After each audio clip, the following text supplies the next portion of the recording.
I have a bad hip, so this is my best side. Welcome back, everyone. I'm joined here on stage by the CEO of Burberry Group, Angela Ahrendts. Welcome. Thank you. We are focusing on the future here at this conference. I'm sure that for your company, this is the eternal question too, which is where are we headed? Where is growth? And so I thought I'd just open by asking, is my mic on? Can everyone hear me okay? I thought I'd just open by asking, what is the future of luxury? Just a little question. You know what? Honestly, I think it's a bigger question because I don't think it's just luxury. What's the future of great brands? Because I actually don't think it matters if you play in luxury, which we're targeting one specific customer base, or you're playing in the center, targeting another customer, or you're playing, towards more aspirational customers. I think it's a bigger question for me that says, what's the future in this digital age of great, pure, powerful brands? And so then how would, so if we're talking about the future of brands, whether it's a Burberry, whether it's a Starbucks, it sounds like what you're saying is the question is more, how do you take the brand forward and how do you use potentially a lot of social media, websites and other tools to kind of help you promote that brand?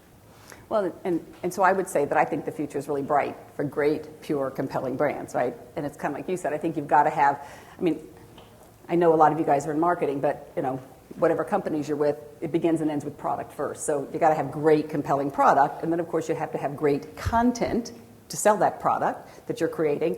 But on top of that, then you have to absolutely have what I call a consumer distribution strategy. And the fun thing for brands like us is there are so many platforms to play on. Yes, of course there's social media, and it's fun. It's a game. How many people can you reach in the quickest amount of time? We have nearly 8.5 million friends on Facebook, and we recently just launched a fragrance. It's called Burberry Body, and we did it exclusively with Facebook. I know Randy was just up here. I don't know if she mentioned it, but fun, right? So offer free samples, offer them to communicate with you. How many friends are they going to tell, right? How fast is that thing going to spread? And 220 million impressions in the first week alone. So there's no other medium where you can play and test and get that type of a return in such a short period of time. And honestly, so cost efficiently, I think today is even the most important part. Well, that's exactly what we heard from the panel just before this. A lot of them talking about how quickly and easily they can really test things, respond to consumers, use data to sort of tailor what they're doing. So do you guys do that? Do you have a real sort of emphasis on using these tools and on trying new things potentially thanks to things like Facebook and Twitter, and just, I guess, using the website in general before you necessarily roll them out or make a big initiative about it? Mm-hmm. Yeah, absolutely. I don't know how many of you saw the runway show that we had in London about 2 weeks ago, maybe now. And we have an unbelievable young marketing team, and I always say they're our digital natives, and that's their mother tongue. That's where they've grown up, and it's intuitive to them. So they spent a couple of weeks in San Francisco a month ago, and we were doing this one initiative with Facebook, so they sat with the Twitter team, and if you watched at all, hopefully you saw something of the runway show because it was streamed live with 456 media partners around the world, and with a reach of well over 1 billion. But what was fascinating, the funnest thing of all, is we came up with a new branded thing that we did with Twitter called Tweet Walk. And this is Christopher Bailey, our Chief Creative Officer, with our young marketing team. And after they spent 3 hours with the team at Twitter, Twitter was amazed at what we were doing with Facebook. So they sat down and they said, how can we get these runway looks out to a Twitter audience before the people actually see it under a tent? So they actually got the girl all dressed up, shot a photo, put it through Twitter, so everybody following the show, and obviously it spreads, before she went out to do the catwalk. Right? So it's called Tweet Walk. So all of those customers got to actually see it first, and we're talking about it. And again, the metrics on initiatives like this are just, you can't even, millions. And again, no, it's not the additional cost at all. We're having a runway show anyway. But these are the things that we're testing, and it's fun for our teams, but it's actually fun for our partners. We're all going places that, we always say, we're all going places that no man's ever gone before, right? So why not test things? Why not, do a couple of disruptive things, and you have absolutely nothing to lose. It's not like you're throwing a lot of money at it. Well, and it's one thing, too, to raise brand awareness and kind of use these tools so that people from wherever they are around the world can watch these shows or be aware of the product. It's another thing if suddenly someone in China or Brazil, as we were talking about earlier, says, great, I want that. How do you actually go about expanding to what has got to be your probably biggest growth area? You know, these emerging markets where there is consumer demand. You know, how do you actually go about increasing the brand and getting that product to them? Well, again, if you saw the Runway show, we also have an initiative that's called Runway to Reality. And any customer watching that Runway show can click and buy and have it delivered to their home in 6 to 7 weeks. So we've been doing that for the last 18 months. So that way, we always say there's not 1,000 people watching the show. Anybody watching the show can have anything on that runway. The difference is just simply if they can afford it. I mean, that's the only differentiator. So that we continue to do, but I hate to go down the public investor route, but we've also been heavily investing in, and I call them developing markets because they're not emerging markets anymore. I mean, you know, Turkey is not an emerging market. We have 8 stores there. It's a real high growth market. We have 6 stores in India.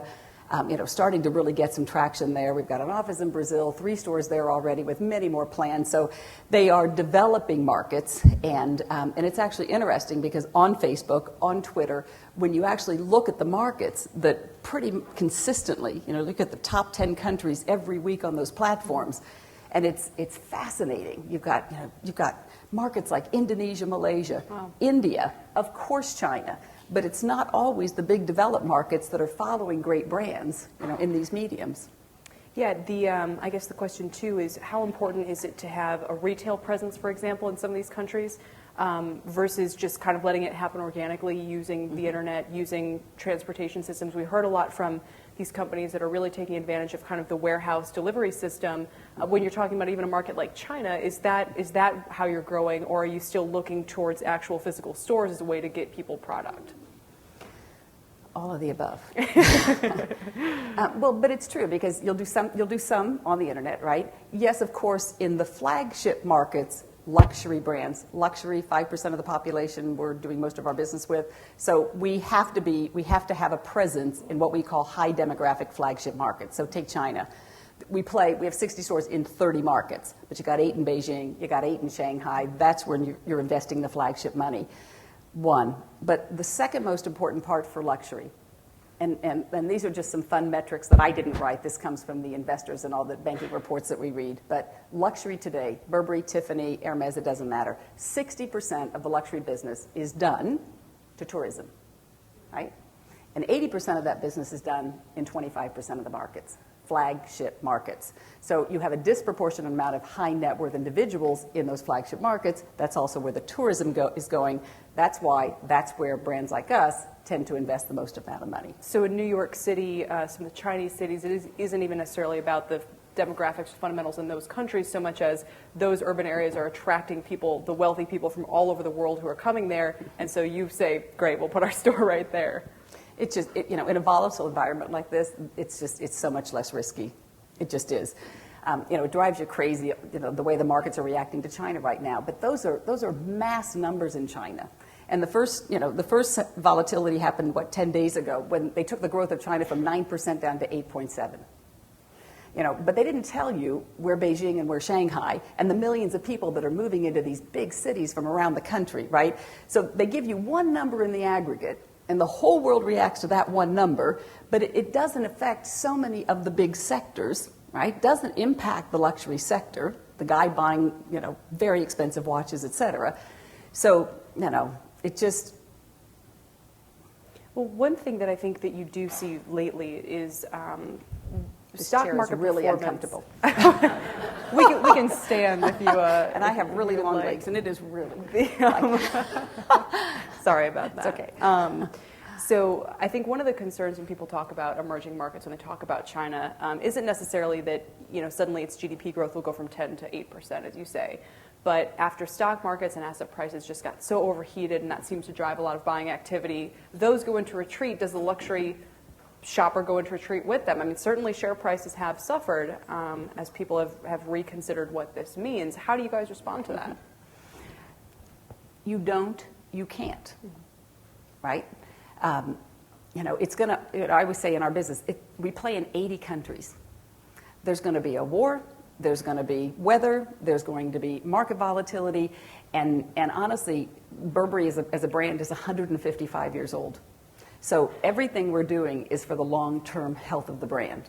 I mean, everything we're doing is to keep it relevant, and I tell the team, it's our generation's job today, while we're together, 10, 15 years, to make the company the most relevant, the healthiest, the strongest. So after we're gone, it just continues. But you can't do that by reacting to every, if it gets as bad as it did in '08, of course you'll slow down some of the investments. Of course you'll take inefficiencies out of the business.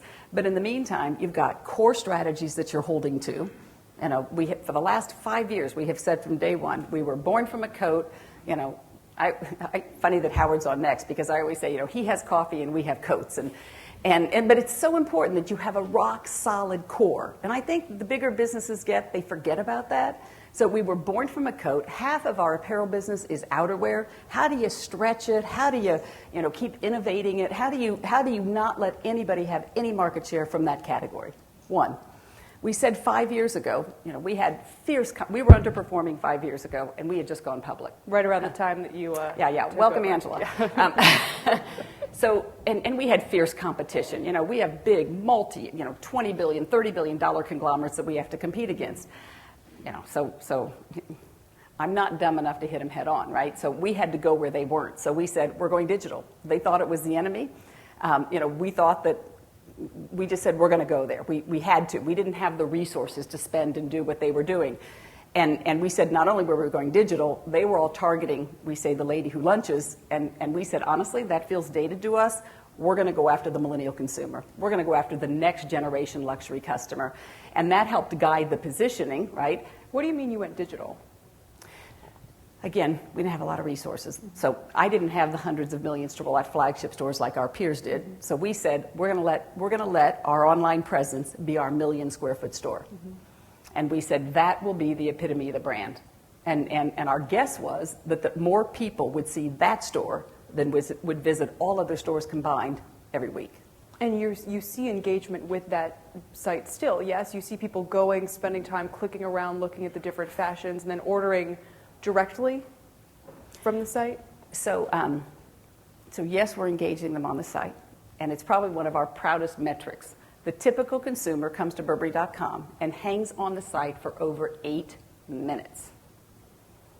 It's a big deal in what we do, and I think the most fascinating thing that often shocks investors when I say it, but I always tell them, I don't care if they buy.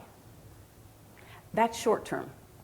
I care that they're engaging with the brand, that they're going on to Burberry Acoustic and listening to all the new British brands that Christopher and the team have discovered, right? That they link on to Art of the Trench, and that these young consumers see all of these, artistic expressions of other people around the world in a trench coat, so that they remember when they leave the site that Burberry's a really cool brand. Burberry makes trench coats. Wow, look how cool that iconic check is, right? So I tell our teams, I tell all of our marketing teams, don't talk to me about market share until you talk to me about mind share. Because if you're playing the brand game, get me into their mind.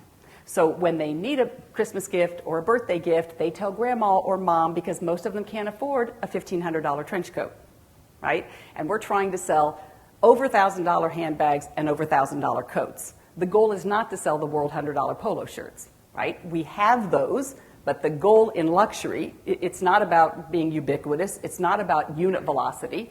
It's about selling them an authentic investment item that they will have for the next 20 years. So every time they put on that Burberry coat. So with us, it's not, we look at conversions in store. We look at all the traditional marketing metrics. But the one I care the most about is how long you engaged that consumer on that site. So when they went away, they had a really unbelievable feeling, emotive experience about Burberry. Does that affect your decisions about how to partner with, say, fast fashion sites? We've just been speaking with Gilt, with Ideally, some of these really popular, really fast-growing places where the consumer basically, I think probably a reflection, again, of the economic environment, but says, I can get a great deal on a product that I love. It's an exciting experience. It's a new experience. It comes straight to me. What's your thinking about that? They're amazing business models. They're amazing sites. They don't upfront link into a luxury business strategy, right? There will be times when we might have a little extra inventory in certain things and might opt to use them, but it's not a part of the day-to-day strategy. If we're running our business right, we shouldn't have a lot of excess inventory left over. Promoting in luxury is not luxury. And so there won't be a day necessarily we can get that Burberry trench coat, as a daily deal on one of these sites. As a daily deal, never. Or I should say, maybe as long as this team's in place trying to make this a really great luxury brand. But from time to time, there might be something, absolutely, because they're amazing business models. And I think luxury consumers cross-shop, right? It's not about, I don't think you wake up in the morning and say, I'm going to buy a trench coat from my mobile device from that website. No, you wake up saying, oh, I need a new trench coat.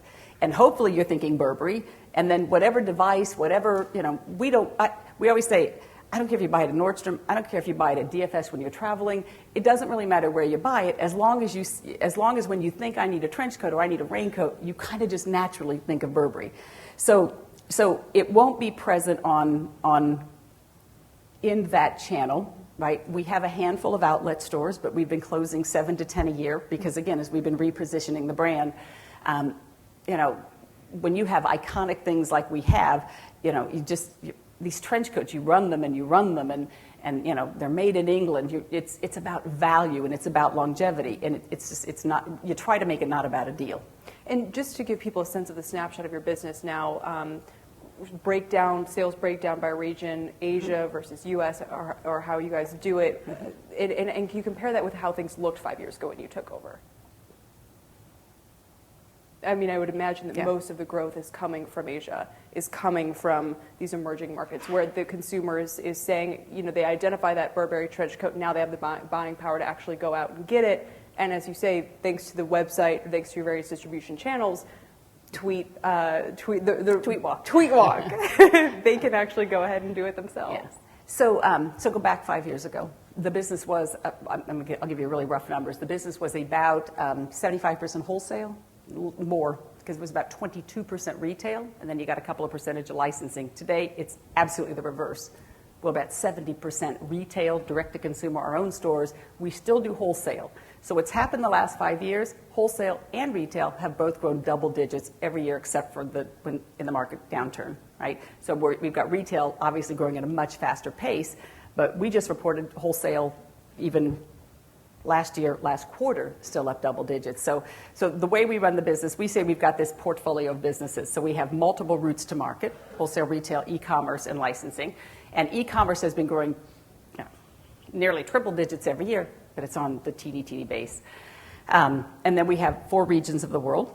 We had called it emerging markets. That's, let's say, 9% of the total business. And then if you actually look at Burberry, and this is one of the things I'm the most proud of, which is why I get irritated when something on China and it hits the entire luxury sector and nobody does their homework and really looks at Burberry. So we are almost a third, U.S., Europe, and Asia. And it's not just China. You've got 8 stores in Hong Kong. You've got stores in Singapore. Korea is one of our largest markets in Asia, right? You've got Taiwan coming on. You've got I always say it's the next China. Go down to Indonesia and Malaysia and Vietnam and the Philippines. Look at the population density. Look at the GDP growth rates in those markets. So, again, we're all fixated on this China thing. Is it good? It's great. Is it the best thing in the world? Again, you have a lot of stores there, but you don't have the productivity in a market like China like you have in highly developed luxury flagship markets in Europe. So the UK today is still London is still one of the most productive markets in the world. So that's how we look at the regions, but then we have 4 different product divisions, or again, products to market. We have a women's business, a men's business, a non-apparel, which is where handbags and shoes go, men's and women's, and then we have a children's wear business. So if you got children's wear at about 8-9% of the total business, and then non-apparel, most of our luxury peers do 80-90% in non-apparel. We're at about 40. It's exactly where we want it to be. And you've got a huge menswear non-apparel business, just for all of us, and that is driven by the total Asian consumer. You've got a higher propensity of men to buy throughout Asia than you do in developed markets. But then we've got the largest women's luxury business apparel in the world today. and that's the portfolio of how we run the business. So it's not one market, it's not one product division, it's not one channel. You've got this portfolio, I say, this 12-box grid, and that's pretty much how we're managing the business day in, day out. What's the biggest change you've noticed in the U.S. consumer over the last couple of years?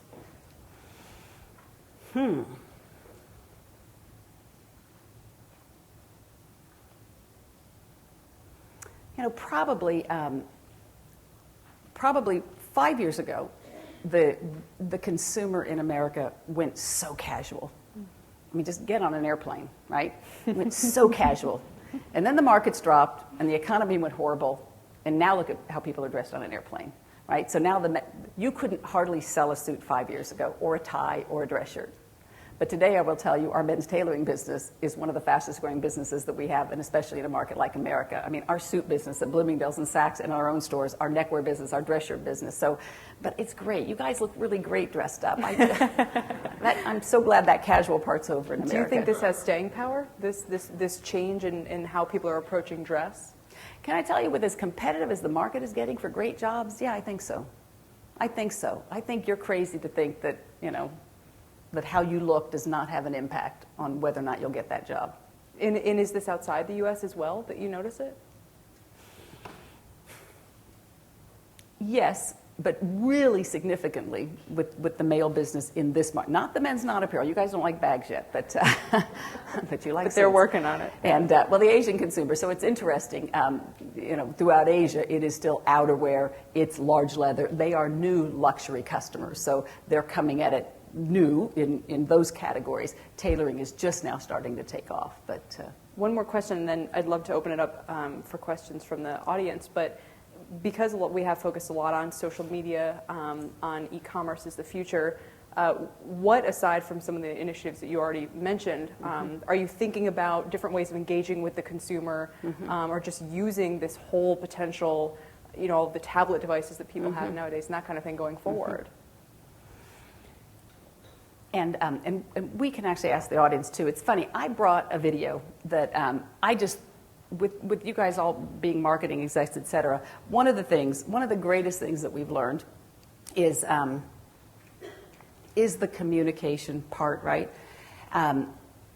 You have to do the new things that we talked about, but we create a tremendous amount of content in-house now. We have our own in-house creative media. We don't work through agencies, et cetera. We have 60 kids, I call them, in the basement at our headquarters that are shooting content 24/7. But we use that content differently because Burberry World, our website, is our 1 million square foot store, right? So because 1 million people a week walk into that store, therefore, we've flipped everything upside down and said, okay, that is the flagship store, so every other store must look like that store. And when that store's landing page or window turns, so must every window in the world, so must every ad in every magazine, right? But it's almost like anything any consumer sees on any website anywhere in the world, because I think that a brand message, you got to make it high impact, right? And it's less about blitzing. It's about having one laser point of view across anything the consumer sees anywhere in the world. But what's interesting is that's just the consumer viewpoint. Then when you show exactly that same thing to investors, to suppliers, to partners, to employees, and so again, it's 3 minutes, so you may not want to take the time to see it, but twice a year we have teams of people that produce this video. It's called Global Highlights, and this one's old because we close our half September 30th, so there'll be another one in a couple of months. So, but what we do is we create this, and then every investor presentation I do, investors watch it. Right? It goes out to every employee around the world, so employees can take it home and share it with their families and be so proud of what they helped Burberry accomplish that last 6 months. We send it to every supplier, to every partner, because I think that marketing today, I think consumer marketing is one thing, but I think if you're going to create a really great brand and a really great company, your job is to market inside and outside, and not just to consumers, to every single partner is helping support you and helping you, accomplish your mission, if you will. So it's completely up to you, but I do have that loaded if you'd like to see before we open it up to questions. I think we have time. Can we try to play this video? Yeah, let's go ahead.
what's left is loneliness. There's nothing left to feel. You don't have to say you love me, just be close at hand. You don't have to stay forever, I will understand. Believe me, believe me.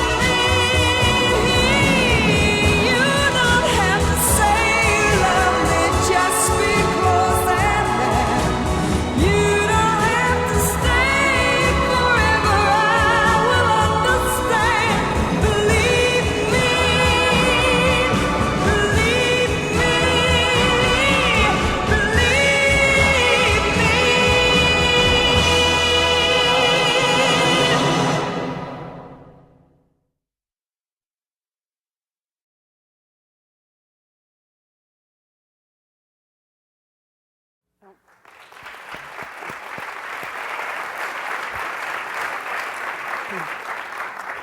I don't And feel that's so all bad done about in-house. the rain anymore. I mean, you watch that and you're like, yeah, it's not so bad.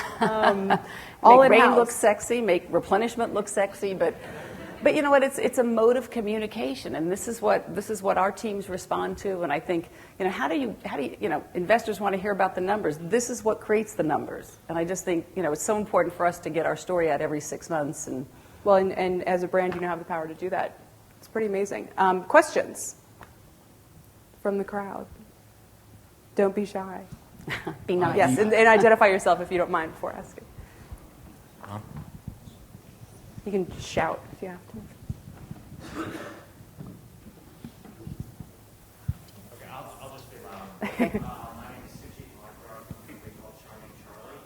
Angela, you alluded to earlier how product really is the focus of all the success over the last 5 years. You guys have done stuff on social media, buying back distribution, closing factory outlets, et cetera. Can you give any guidance on how you were able to get design, merchandising, marketing, everybody on the same page in order to fulfill all the things that you did? Because if you went out big in digital and didn't have the product or the creative to back that demand up, or if there was a negative perception of what the product was, it obviously would have a negative effect on the brand. Can you talk a little bit about that? Yeah, and again, communication, right? So when we started out 5 years ago, we got a whole team of people together to come up with the 5 key strategies, many of which I've mentioned: outerwear, digital, et cetera. So we were all united up front on what we called the new vision. When we had 5 hard strategies of what we wanted to achieve in 5 years, we also had 5 soft strategies, and of course we had financial metrics. And our original goal, I'll never forget sitting in front of the board meeting, we were so proud to share these 5 hard strategies, these 5 soft strategies, and then we told the board, and so our goal is to double the revenue and the profit in 5 years. And we felt really confident that we could do that until Bain came in and told the board, don't worry, they've only got a 5% probability of doing that. So I think that made us really competitive. You have, a lot of type A personalities that get tremendous amount of gratification out of achieving and winning, but so that made us even more gung-ho, and I will tell you, we did double the revenue. We didn't double the profit simply due to 2008. We missed it by a hair. But I think, you have to unite the teams. You have to, and so I joined the company partly because of my creative partner, Christopher Bailey. So Christopher was designing a lot of the businesses. We came in and I made him the chief creative officer of the business, and we are partners on everything. We always say he's the creative and I'm the commercial, and 99.9% of the time, if I feel it, if he feels it, we know together, right? So I have an amazing partner that we work really closely with. But then there's a team of senior executives, and some were there, some I brought in, but we are so aligned on our end goal, what our mission is. And again, it's not just financially. If I told you about the 5 soft strategy, it's why the trading initiative's in the video. It's why the Burberry Foundation and the Touching 20,000 Kids is in the video. That's a lot of what the soft strategies were, but we also had a vision to get 100% of the employees, nearly 8,000 employees. When I started, 10% of them had shares in the company or were on a bonus program. So as a part of our 5-year objectives, we said we wanted 100% on a bonus scheme and 100% of the employees in the company to have shares. And we were able to achieve that in 4 years. And it's important because it costs the company over 20 million pounds a year to have that program in place. But can I tell you, turnover and absenteeism are down worldwide 80%. And we haven't turned a senior executive in 5 years. So the hard strategies are really critical. The soft strategies are critical. Communication and the soft strategies, that's what unites everybody, because you're trying to create a really great brand, but even more importantly, you're trying to create a really great company. Anyone else? Was that a hand back there? Yep. Yes, I loved your video, and I think it's a great way to sum up your 6 months or your year for your stakeholders. Your internal. Do you play that for your employees as well, or just employees see it first before anybody else in the world? Anytime we launch something, we do live global webcasts constantly. I mean, I'm speaking at the World Business Forum tomorrow. We are paying to stream that live to 8,000 employees around the world. They're a part of anything I do, anything I say. So before we launch something, we always show it to employees first.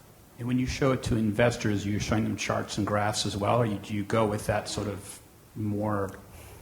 That's all in words, and then usually when they come into the luncheons, breakfast, whatever, there's of course a book, a deck that has everything they ever wanted to know about Burberry's numbers, but we're afraid to ask.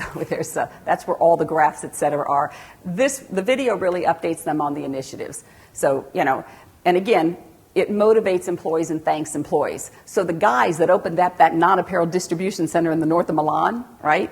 They're so proud that they're in the video. And so we use that when we start an investor meeting, and then we can go to their book. But I just think it's so important when you're building a great brand for everybody to feel the brand, to truly understand what you're doing. And that if you just jump right to the numbers, the numbers are simply the result of all of that. Can you also, just one last thing, can you describe a bit more about those digital global events? It looked like you did these digital fashion shows, and was that done to support your digital strategy or done to save money over all the logistical costs and planning of live fashion show? I wish some of this were to save money. The team doesn't think like that. No, the Beijing and Mumbai. So what we do is twice a year, one in the first half, one in the second half, we say that we need to go to a new market, and we need to almost relaunch the brand in a new market. And so in luxury, what we do, you invite the most influential people in the market. So those are actually celebrities in India, celebrities in China, and and they all come. And you throw this big party, but it's not, to your point, it's that event in Beijing was streamed live all over the world. So employees could watch the event live. Anybody who went onto Burberry.com, and we set up all separate streams so everybody can watch it. And we never just throw a local event anymore. Not in this age. You can't reach enough people. So the goal was to relaunch the brand in the market. But why not share that with everybody in the world? Because each time the marketing team and Christopher do something new in a market, I don't even know sometimes until 2 or 3 days before I get there exactly what new thing they're going to introduce or they're going to try. So it's always multifold. It's not just, and it's never to save money. Any other questions? Yep, right here. From RCG. Just curious, how do you describe the Burberry aesthetic? I'll give you the real simple, like non-fashion way, right? We basically say that we are a democratic luxury brand with a very modern, classic aesthetic. But there's a lot in there. Democratic because we were born from a coat. We dressed the military. We dressed ordinary people 150 years ago. And I wanted that democratic, call it ethos, to play across the company with everything that we did. I am from a tiny town, farm town in New Palestine, Indiana, and my partner Christopher is from Yorkshire, way in the north of England. And we weren't raised on let's call it the snobbery of luxury.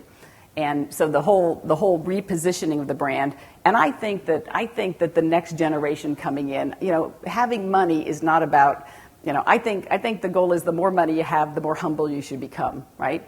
And so we wanted to play off of that. We felt that the next generation of money coming into luxury wanted a more welcoming, inviting approach when they came into our stores or went onto our website. by targeting a millennial consumer, right? So, of course, there's a cool factor, there's a young, and probably the only word I forgot in all of that was British, because the British is the greatest differentiator. Every model is British. You only hear British music, right? Most of Christopher's design team designing the product is either British or graduated from a British design school. So the greatest differentiator that we have in the world is the fact that we're a British luxury brand. And you probably can't think of a lot of others. We have a lot of big French peers and a lot of big Italian competitors, but we are the largest British luxury brand of scale. So that's probably the most important. This will be our final question. Any other questions? I might be missing a hand somewhere back there. Good. I get to ask the final question. Go ahead. I have a question. Thank you. Right here. Thank you for sharing your ideas with us. And I would like to ask that, as you mentioned, the Asian market is now the largest market for Burberry. And I would like to ask, do you have any business expanding strategy in China in the next, say, 5 years or 10 years? Thank you. The business strategy in China is pretty much as we've discussed in the public markets. So we most of the strategy is just being able to handle the growth, right? Regardless of what they're saying out in the external markets, the growth is still tremendous in China. So the strategy is the same. We just acquired the business back a year ago. We've opened an office in Shanghai. We've got an infrastructure of a couple hundred people now in that market, and they are doing the same thing in China that we're doing in every developed market. It's the same flagship strategy. It's a retail strategy. You saw it's a social media strategy. But every strategy that we do out of London is simply applied in that market. But of course, there's nuances. The male consumer that we talked about, we love that China's got a huge cold weather market, so you'll see a higher propensity of more outerwear in some of the northern stores. But what we don't do is a totally unique strategy, regardless of the growth. The luxury consumer, again, they travel. They're seeing the same thing online. They're seeing the same thing as they go into these flagship stores. So basically what we've done is we're renovating the stores. We're relocating stores as the market is moving. But the overall strategies are, to connect with the Chinese consumer, to show them exactly the same brand statement that they're seeing everywhere in that market. All right. Thank you. I don't know. Is it a quick one? One more. Come on. Is it quick? It's quick. All right. I'll give a quick answer. Given what you just said, the issue with pricing transparency, given the global luxury traveler shopper, they see the pricing everywhere. Are you pretty standard? Is that something you've been working on over the last 5 years? Are we pretty standard? Simple answer, no. We're working on it. We have a goal, a vision to get standard, but it's really tricky. You got different duties, you got different freight costs, depending on where you're manufacturing it. So we will be standard by region in the next 12 to 18 months. And then we will explain to the consumer on the website why it's different, why it's slightly higher in China because of the import duties, but on a like-for-like basis, yes, the goal is to get standard in the next couple of years. Thanks for the questions. Please join me in thanking Angela Ahrendts. Thanks for that.